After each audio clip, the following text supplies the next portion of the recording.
Hola y bienvenidos a este nuevo podcast con el Club de Multimedia en el Colegio Internacional SEC Los Valles. El día de hoy vengo a hacerle una pregunta a todos ustedes y es que si saben qué se celebra el 23 de abril.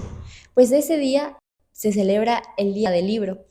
La historia detrás de esta fecha es bastante interesante ya que cuenta y une las tres fechas del fallecimiento de los tres grandes de la literatura, como lo es Miguel de Cervantes, William Shakespeare y Garcilasco de la Vega. Esta fecha fue proclamada por la UNESCO en 1995. En este colegio creemos que un día no es suficiente tiempo para conmemorar esta fecha, es por lo cual le damos una semana completa, ya que los libros nos dan mucho más que un vocabulario extenso o una buena gramática, sino que también nos amplian una buena, pues conectan con nosotros y con nuestro entorno, nos transmiten emociones. Es por eso que el día de hoy tenemos una invitada especial que es Milagros Aguirre. Ella nos contará un poco sobre su periodismo, ya que es una escritora, como dije, periodista y editora ecuatoriana. Ella también ha mostrado interés dentro del ámbito social, como el cultural y el ambiental. Desde muy joven trabajó en periódicos como El Hoy y El Comercio, que al día de hoy lamentablemente no existen. Con esta pequeña introducción doy paso a mi compañera Isabela Lara, que nos va a acompañar con esta entrevista y nos va a dar a conocer un poco más sobre lo que es la historia detrás de Milagros Aguirre. Espero que disfruten mucho de este nuevo episodio. Hola, mi nombre es Isabela Lara y hoy es un verdadero placer estar aquí. Hoy tengo el honor de entrevistar a una escritora y periodista muy exitosa. Espero que esta charla sea de su agrado y que disfrute este momento al igual que yo. Muchísimas gracias, a las órdenes para responder a todas sus inquietudes, preguntas. Aquí estoy. Bueno, cuando me dijeron que le iba a entrevistar, sinceramente se me vino una pregunta a la cabeza, que era, ¿cómo era usted cuando tenía mi edad y si ya le gustaba escribir? Sí, a mí me gustaba mucho escribir desde muy pequeña. Yo escribía cuentos, escribía cartas a mis padres, a mis abuelas.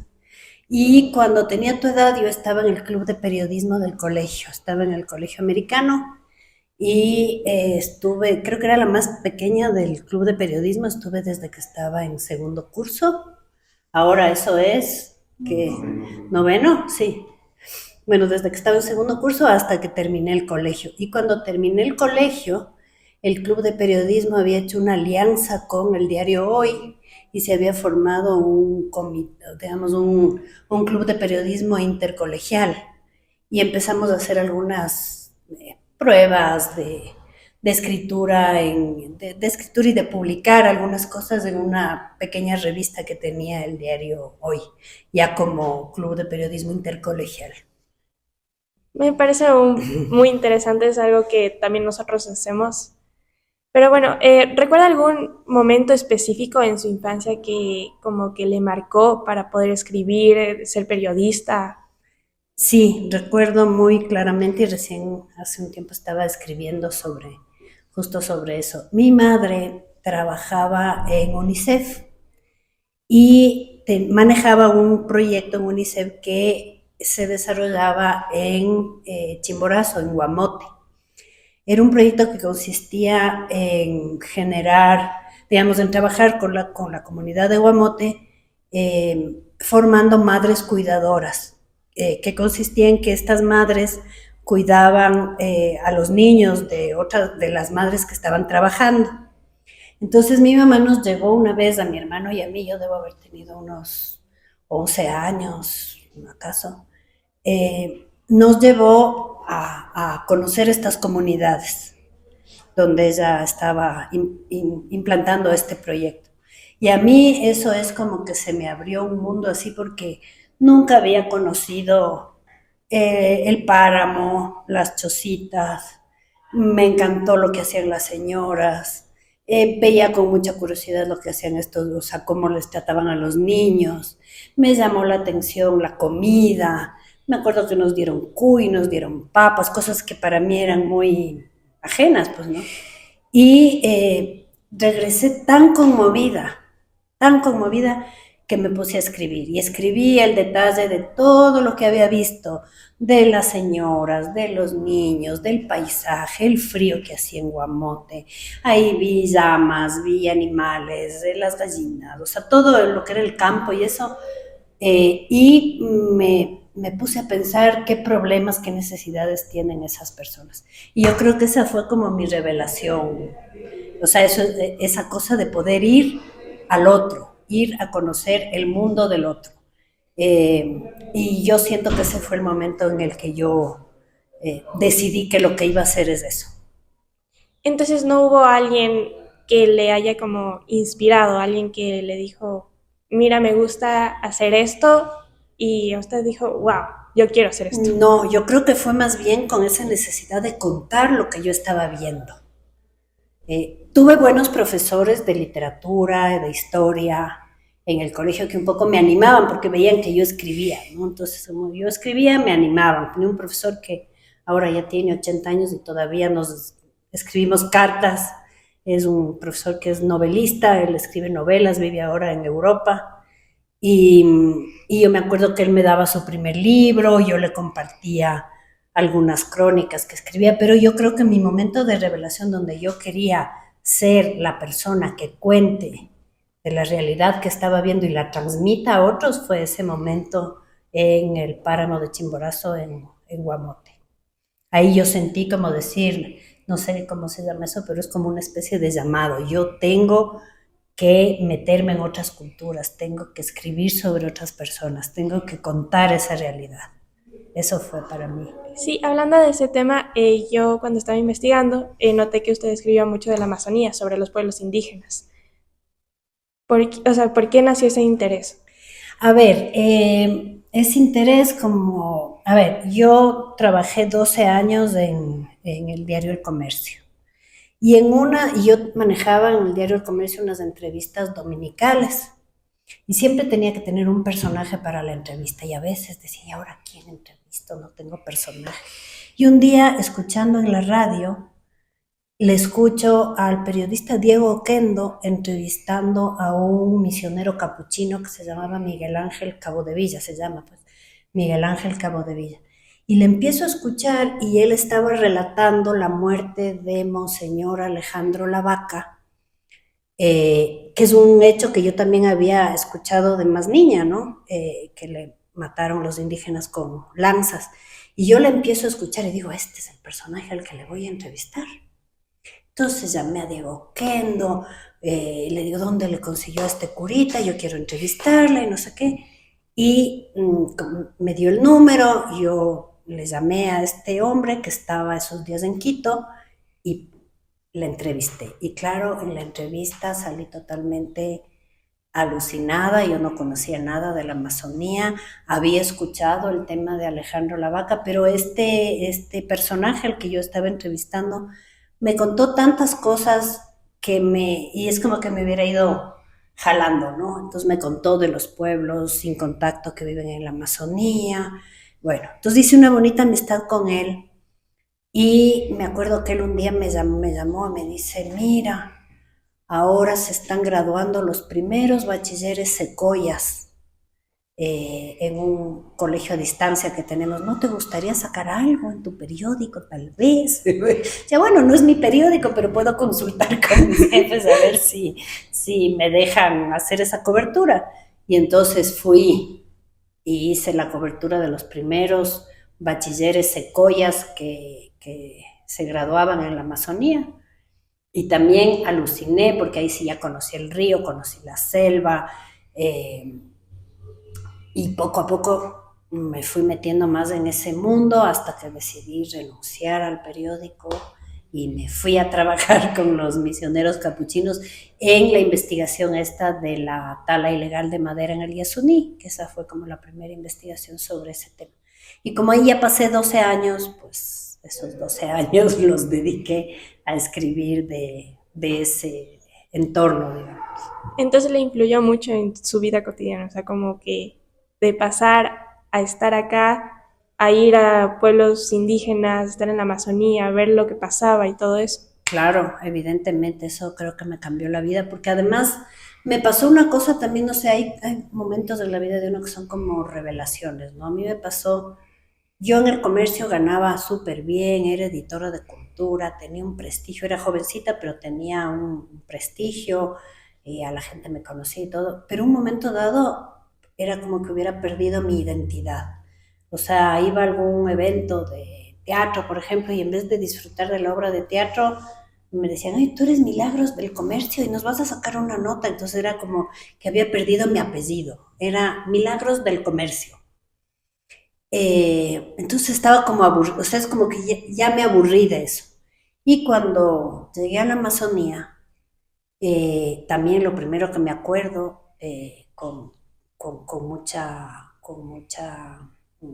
como que fue un momento que me impactó mucho, es que me fui a una casa, estaban celebrando una fiesta y había muchas mujeres sentadas alrededor de un fuego y como preparando la chicha.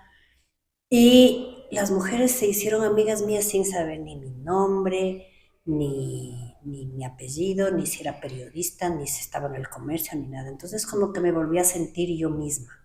O sea, dije, ya esto de tener el apellido del comercio como que fuera un matrimonio, resulta que me sentí tan acogida por mi esencia que yo dije, aquí es donde yo tengo que trabajar. Y trabajé en cosas bastante locas porque no solo trabajé como periodista, sino que con el padre Miguel Ángel Cabo de Villa empezamos a trabajar un proyecto cultural en la Amazonía que incluía la construcción de un museo. Ojalá algún rato tengan la oportunidad de ir. Se llama Museo Arqueológico y Centro Cultural de Orellana. Está en Coca, es un museo espectacular donde están las vasijas precolombinas de la Amazonía, porque si ustedes, me imagino que en historia habrán aprendido, ¿no? La cultura Valdivia, la Sí, chorrera, sí. es que de la Amazonía es como que no hubiera habido culturas antes. Y resulta que sí hay, ahí estuvieron los Omaguas, un imperio muy grande, y los misioneros capuchinos iban rescatando estas piezas, urnas funerarias, hachas, machetes, dibujos, y eso lo tenían guardado. Y entonces, bueno, cuando yo empecé a trabajar ahí con los misioneros, empezamos a tener esta idea de hacer este museo. Hicimos cosas muy locas porque siempre la cultura es como estar a contracorriente. Yo venía de periodismo cultural, entonces sabía mucho de temas culturales y tenía contactos y cosas. Entonces empezamos, o sea, la gente nos decía, no, pero aquí a estos indígenas, ¿qué les va a interesar la música? ¿Qué les va a interesar? O sea, eso es para las élites y no sé qué. Y nosotros decíamos, no, eh, eh, la gente necesita tener acceso a otras cosas que no sean la tala de madera, el petróleo, la contaminación. O sea, todos los, ya tienen bastante con problemas como para no darles otro tipo de alternativas de vida, ¿no? Y la verdad es que fue una experiencia muy linda. Por ejemplo, llevamos una ópera, me acuerdo, un cantante de ópera que nos ayudó la Embajada de España, y creíamos que a la gente no le iba a gustar, y la gente al escuchar esa música, al oír ese canto, llegaban de un montón de sitios y de alguna manera teníamos siempre la idea de que la cultura es lo que puede cambiar la vida de estos pueblos tan marginados y tan golpeados por una realidad tan difícil, ¿no? Eso, Sí. eso me pasó en la Amazonía. No, sí me parece muy interesante. O sea, más que nada esos temas. O sea, hay veces que nadie sabe sobre la cultura amazónica. Y como que en el colegio más nos hablan sobre la cultura de la sierra, de la costa, pero de la Amazonía hay full Sí, poco. creo que se ha ido sembrando la idea de que la Amazonía es una tierra baldía, ¿no? Y esa idea de tierra baldía ha hecho que el petróleo la acabe, ahora le está acabando la minería, porque se cree que ahí no hay nadie. Y nosotros en nuestro trabajo y bueno, en los escritos íbamos demostrando que sí, que habían culturas muy importantes antes, que todavía hay pueblos, que es un tesoro que tiene este país, que todavía hay pueblos que no han sido, digamos, que no viven el mundo que vivimos nosotros, sino que todavía viven, como decir, en la prehistoria, así son grupos nómadas, cazadores, que no están insertos en el sistema, ¿no? Y, digamos, mi tarea como periodista ahí se volvió un poco, o la causa, tratar de hacer entender eso, que la Amazonía es más que la biodiversidad, es un sitio donde hay personas, donde hay historia, donde hubo todo un modo de vida que poco a poco se fue cambiando, ¿no? La selva es una construcción humana, en el sentido de que la selva está sembrada, o sea, no es que ya era así, o sea, no es que era prístina de por sí, sino que es una intervención humana y vivían muchas culturas. En las crónicas antiguas, en las crónicas de cuando llegaban los exploradores, hablaban de que en la Amazonía se hablaban 2000 lenguas. Quiere decir que había mucha gente y que esa gente intervenía en el espacio, ¿no? Entonces, cuando uno ve, por ejemplo, las chontas son sembradas, la palma es sembrada, la yuca es sembrada, es domesticada, digamos, no es que era así. Entonces, ese conocimiento que no tenemos de la selva eh, es un poco lo que a mí me llevó también a escribir sobre esto, ¿no? Cuando hablamos de la defensa del Parque Nacional Yasuní, no hablamos solamente de defender un espacio biodiverso, sino toda una historia, y eso es un poco lo que no se ha contado, ¿no?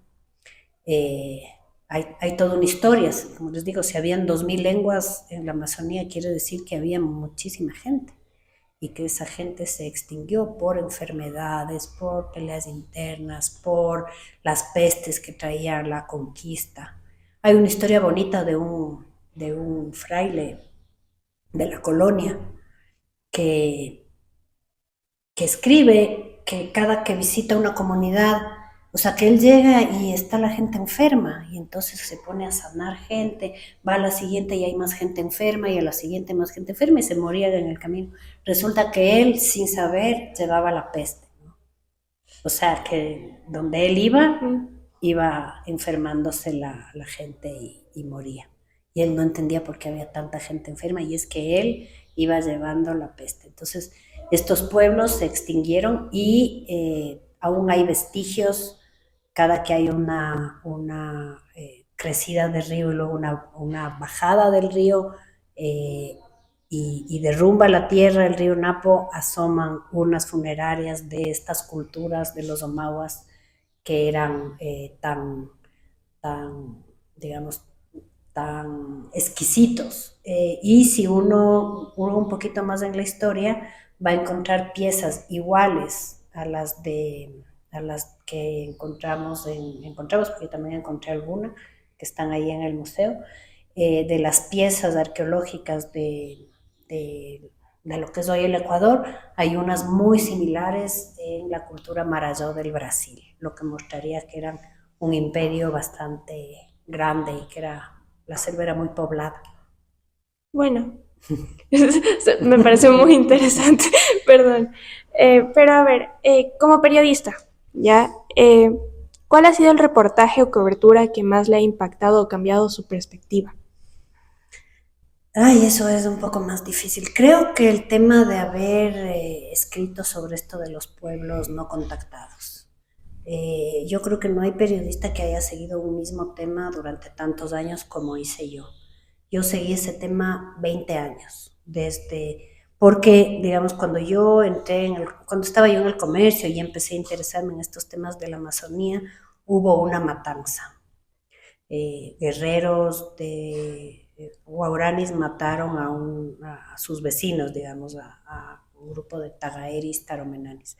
Y yo fui a hacer esa cobertura desde lo cultural. Me peleé con un compañero que quería hacerlo desde Crónica Roja y yo le decía, no, esto es un tema cultural, déjame seguir a mí ese tema. Y como ya estaba en relación con la misión y ya sabía este tema de Alejandro Lavaca y todo eso, empecé a jalar el hilo de ese tema. Entonces, de ese tema luego escribí lo de la madera porque los madereros afectaban esos territorios y luego sobre las leyes que hay en favor de la defensa de los aislados que no se cumplen. Y luego, en fin, entonces de eso yo he sacado 5 libros. En el medio hubo otra matanza en el año 2013. Escribí un libro con el padre Miguel Ángel Cabo de Villa que se llama Una tragedia ocultada, que era sobre esta segunda matanza. Ese lo publicamos en el 2013 y ese nos costó que nos persigan, la fiscalía nos quiso confiscar los libros, porque de alguna manera todo esto se iba conformando en evidencias para un juicio internacional para el Ecuador. Entonces, como digo, ese tema yo lo trabajé 20 años y recién hace unos meses saqué el último, que dije este sí va a ser el último porque ya no estoy trabajando en el Oriente, sin embargo mi cabeza y mi corazón están todavía por ahí. Y escribí un último librito que se llama Ocultados, con el que gané el año pasado el premio de periodismo José Peralta, donde cuento un poco cómo a mí me tocó ese tema y también cómo me sentí finalmente tan decepcionada de que nada de lo que dije logró cambiar la historia, ¿no? O sea, yo quería que al contar esto las autoridades pongan asuntos sobre ese tema.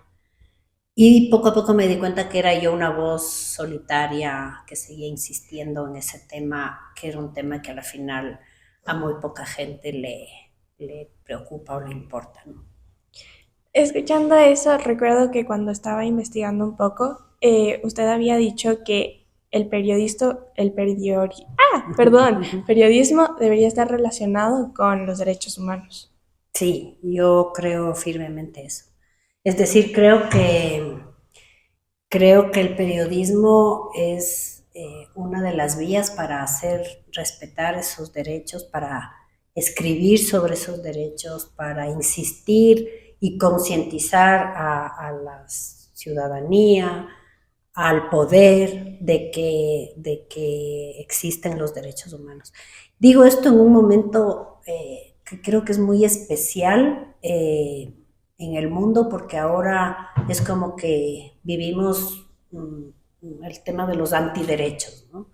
Cuando uno ve lo que está pasando en Estados Unidos ahora que están quitándole fondos a una universidad porque hay algunos estudiantes que se pronunciaron por Palestina, por ejemplo, a uno le queda como, todo este tema de la migración que está sucediendo en el mundo, o digamos, temas como la homofobia, es decir, ahora es como que estamos viviendo un mundo que está en regresión de derechos, ¿no? Y creo que es cuando más se necesita periodistas comprometidos con causas, no ideológicas, sino sociales, ¿no?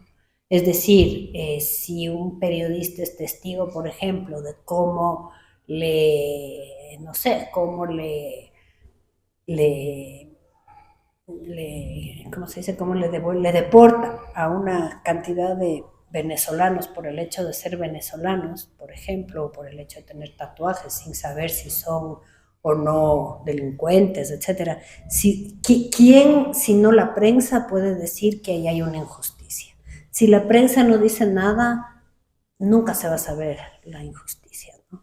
Y esto me refiero a muchos temas. Por ejemplo, cuando a una persona trans le matan a patadas en la plaza de San Francisco, seguramente eso ocurre muchas veces, pero si hay una prensa que pueda dar cuenta de esa injusticia, en algo se mueve la sociedad. Si no hay una prensa capaz de dar cuentas de las injusticias, simplemente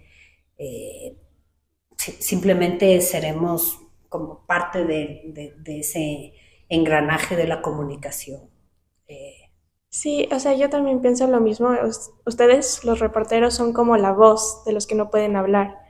Además de los derechos, o sea, hay veces que, o bueno, no veces, siempre que uno juzga a la persona en vez de ver el detrás. O sea, nunca ve el cómo es la persona en sí. Solo lo juzgan porque, es que esta persona es venezolana.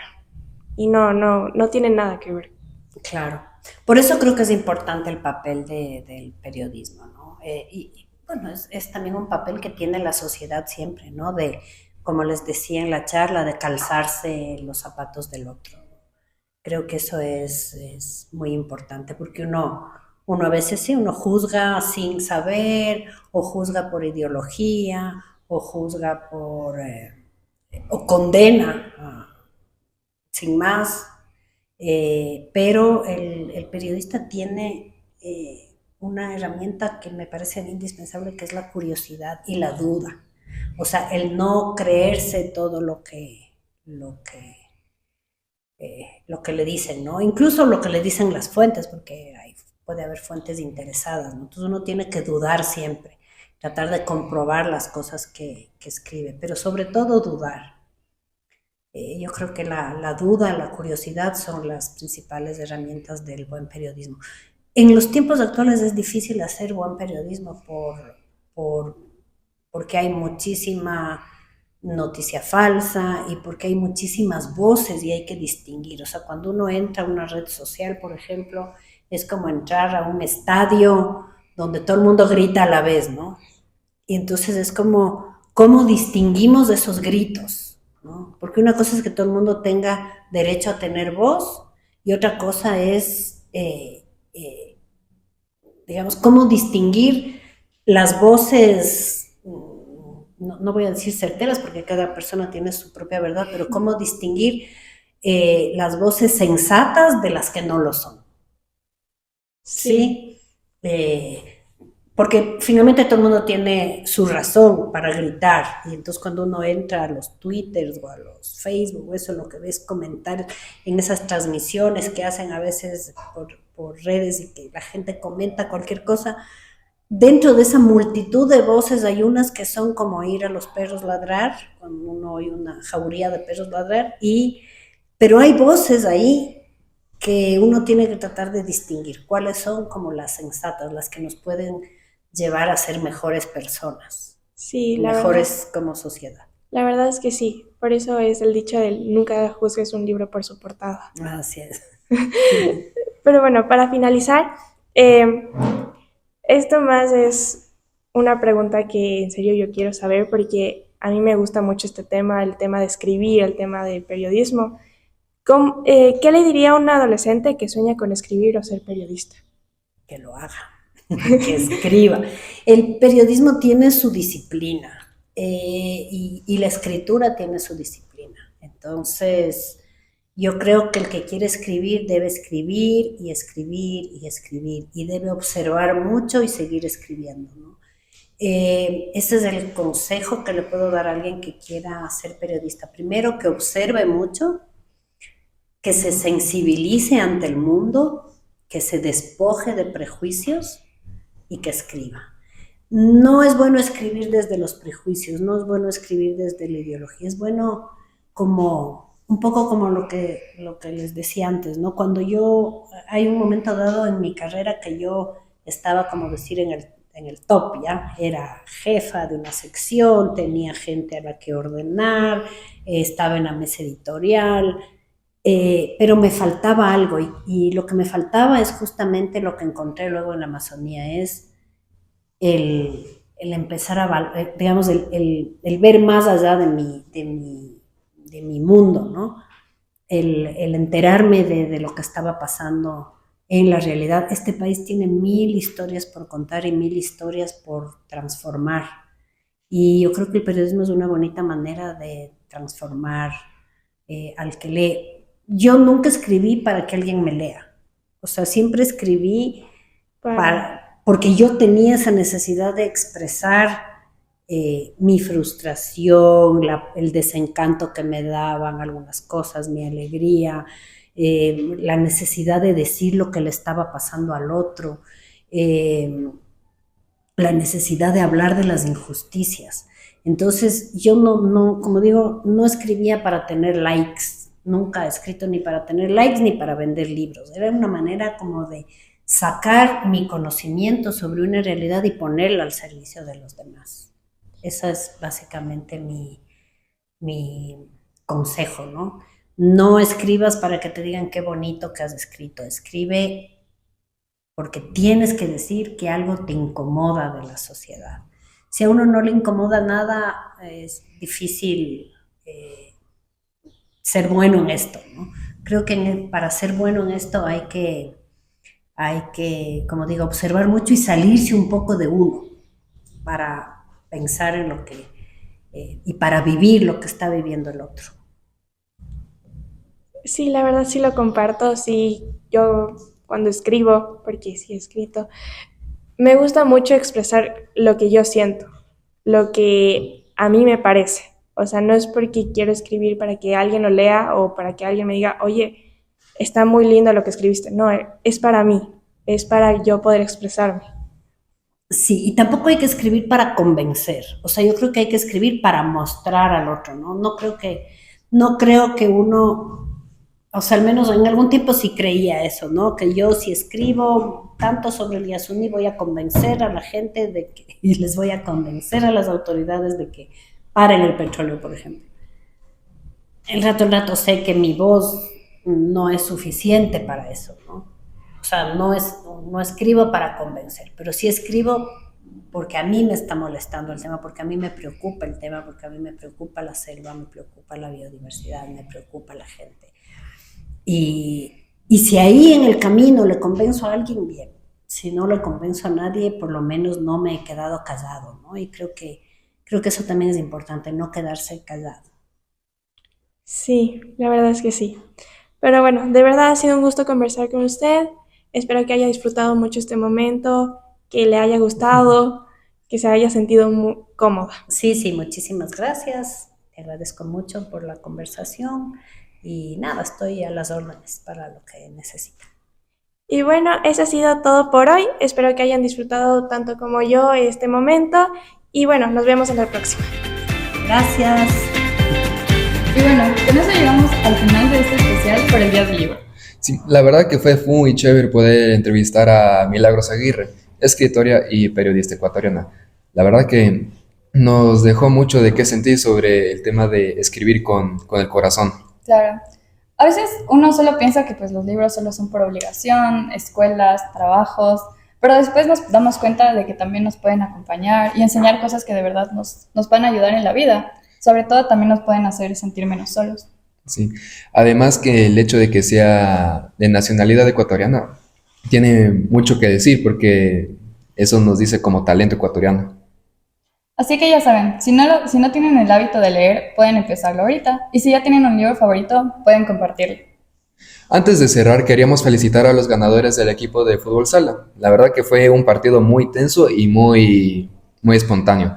Y también queremos felicitar a los ganadores de la coreografía y a todos aquellos que participaron en ella, ya que se nota que pusieron dedicación, participación y sobre todo ganas.